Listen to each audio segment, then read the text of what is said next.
Today we're going to take some tips from the master of paranoia himself, H.P. Lovecraft, as we look to see how we can utilize fear in our games as both players and DMs. So get ready to save versus fear today on Rolling with Advantage.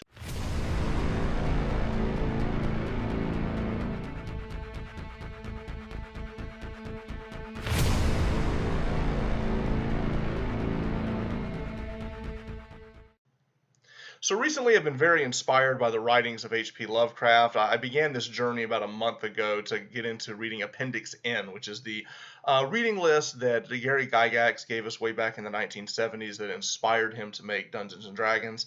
And as I've been diving into Lovecraft, I've really kind of enjoyed this whole journey of learning about the Cthulhu mythos and learning more about fear from the master of paranoia himself. And it's been very interesting because all of a sudden I'm starting to see fear differently and different ways to utilize it in our games. And the story that I want to talk about today is Dagon. It is a 5-page Lovecraft story, kind of the very intro, you'll say, of the Cthulhu mythos. It is a quick read. It's super easy. I highly recommend people check it out. I'll put a link down below of an audio recording I found of it that's fantastic. And it allows us to kind of understand what fear is for someone who has survived seeing something truly horrific. And it's just a quick, like, stick your toe in, figure out, like, wow, what does this look like, and how do we utilize that as characters? When we build our characters, a lot of times, we look at the minutia of the build, the granular, like how I use my actions and how I'm going to use combo this ability and this ability.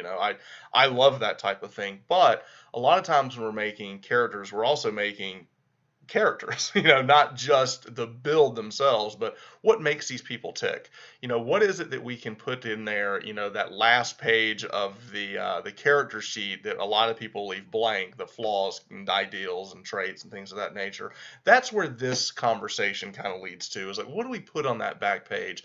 What fears does our character have? What have they gone through in their backstory that motivates them or prevents them from doing the things that they want to do? Also, I feel that that page should be continually evolving based on the experiences that we have in game. So let's say that your character, goes through some, horrific ordeal. How does that character react to that? How do they react to the world around them now that they've experienced the dragon, now that they've experienced the horror of the beholder? Do they see things differently? Do they react? Do they have terror, night terrors in the middle of the night? What is happening with these people? I feel that, it's not a video game. We're not just impervious going on to the next stage. If we're really trying to write characters and stories that, we want to tell, then I think getting into the psychology of the characters can be very, very interesting. A great example of this is a friend of mine who's running a game up in Tennessee. One of his players, Matt, his character drowned like a year ago in his game, and fortunately they were able to bring him back. But a year later, this character, this monk that through a horrible set of circumstances ended up drowning, has this horrible fear of water now. And it comes up pretty regularly whenever they're traveling. They're going to get on a boat. The monk's not having it. And I think it's a very cool way to look at how can we utilize the things that happen in game to propel our characters forward and to make them interesting. As we look at this reading by Lovecraft, this person who survives, this encounter, it completely changes the direction in life. The fact that, I survived it, but emotionally I really didn't. And I think that's something interesting. Take is, physically our characters may get through something, but emotionally they didn't make it through. What they experienced changed them. It's a different way to look at characters. In fact, we can even take it to the next step where, a lot of times when we make our characters, we sit there and say, I'm guilty of this too. I'm going to make a character who's going to be 20 levels. I'm going to put 5 levels in this and 3 levels of this. But what if we pause and say, I'm going to make a first level character? And then throughout the process of the game of experiencing things, I may level and take skills and feats and things based on my experiences. So, here's a character, let's say he's a 3rd level fighter, and something happens and there's this big divine intervention and a deity shows up or something. well, hang on, maybe I want to be a paladin now. Maybe I want to be a cleric now. Maybe let the game evolve. You know, maybe you encounter something and say, I can't handle the world that I'm in. I need some other extra planar help to even cope with this. Maybe fear of a situation is the bridge that some patron, uses to, make a deal with you.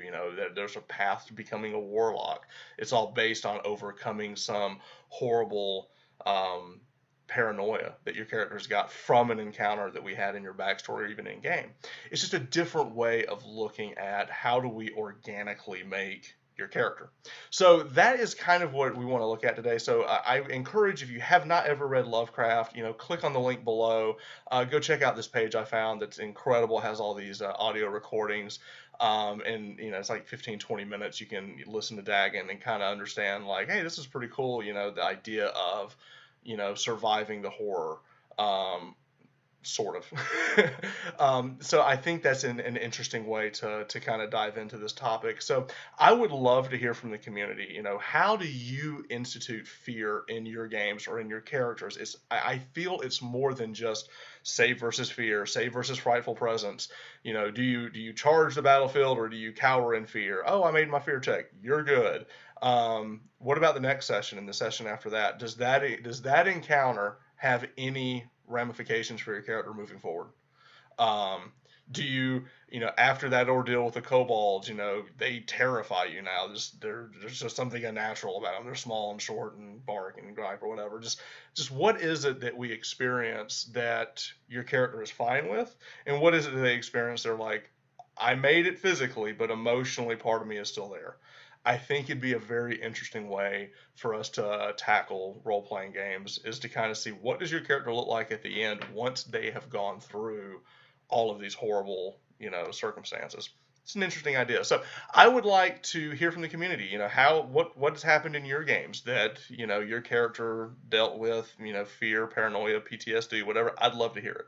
So if you would leave some comments below. If you haven't yet, please subscribe to the channel for more future RPG D&D content. And until next time, keep rolling with advantage. Thanks.